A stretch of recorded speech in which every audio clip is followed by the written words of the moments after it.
What is the difference between a vegan and a computer programmer? One is disgusted by a rack of lamb, and the other is disgusted by a lack of RAM.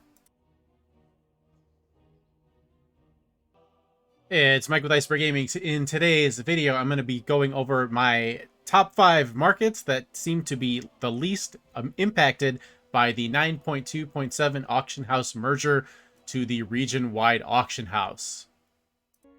Coming in at number 5, I've got bag flipping. I have been doing a lot of bag flipping since the auction house merger.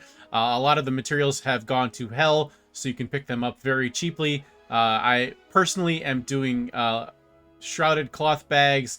I'm doing deep sea bags. I'm doing hexweave bags and netherwing bags. Those are my biggest sellers. Not netherwing. What is it? I'm sorry. Nether cloth. That's what it is. Oh man. Little brain fart there. It's still early in the morning, so forgive me. Anyways, bag flips are doing great right now. Just be careful because they did up the price of the thread. So just keep that in mind when you're doing your calculations. But I've been selling a lot of bags, and I've been making a decent amount of gold doing it. And next up, the Draenor Garrison gold making method up on my channel has not been failing me. So some things like the elixirs of giant growth have tanked in price, so I've been a little upset about that. But all the materials and everything that we get from our Draenor Garrison have pretty much stayed close to the same in price because they were already pretty low price already. So since this farm, quote-unquote farm, is such low effort, it is still very much worth it because we're getting about the same price and we're still putting in zero effort. We're basically getting the items for free. So if you're not familiar with how to make gold off your Draenor Garrison, check out the video on my channel. I will leave it linked in the usual places. And coming in at number 3, I'm putting Shadowlands materials. Now, for a while there, I wasn't doing any Shadowlands materials farming because the price was a little bit tanked this late in the expansion. But now, with everything merged, everything has tanked. The Shadowlands materials are relatively the same as every other material now. Generally, I prefer farming old world materials for a higher price per item. But since the prices are all so low, they are relatively similar to the Shadowlands materials.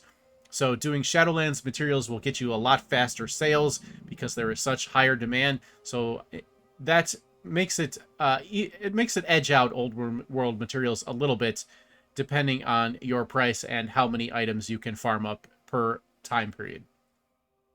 And next up in my number 2 slot for gold making methods that have not been made moot by the auction house merger changes, I'm putting crafted dreadful gladiator pieces. Now, some of these pieces, the price is down, but others of them, the price is actually up. So just make sure you are paying attention to that. Make sure you are crafting the correct item level. Some items you're going to want level 54 and some 48. Just do a little bit of research, and or you can just craft them both and list them both, because generally both 54s and 48s are selling and selling fairly well. So make sure you are still doing your crafted dreadful gladiator pieces. And coming in at the number 1 slot is the legendary market. Now, as you guys know, I am not personally in the legendary market because of the fact that I re-rolled on this server so late in the Shadowlands expansion because of the Noob Gold Challenge. I always felt that I was too far behind for it to be worth it. Now, this is probably not the case, but you guys know I'm very lazy, so I have not gotten into I have not ever gotten into the legendary market. But if you are in the legendary market, you're probably still doing very well, and if you have the time and or inclination to get into it, you can probably still make quite a bit of gold off of it because the prices have not tanked with the 9.2.7 change like everything else. So that is my top 5 markets that are still doing well post the auction house merger. Let me know in the comments section if you think I missed anything, what you think of the list, and anything else. Any other questions or anything like that, I'd be happy to answer them. Thank you so much, and we'll see you in the next video. Thank you so much for watching. Special thank you to my YouTube members, Twitch subscribers, and viewers like you for making this channel possible.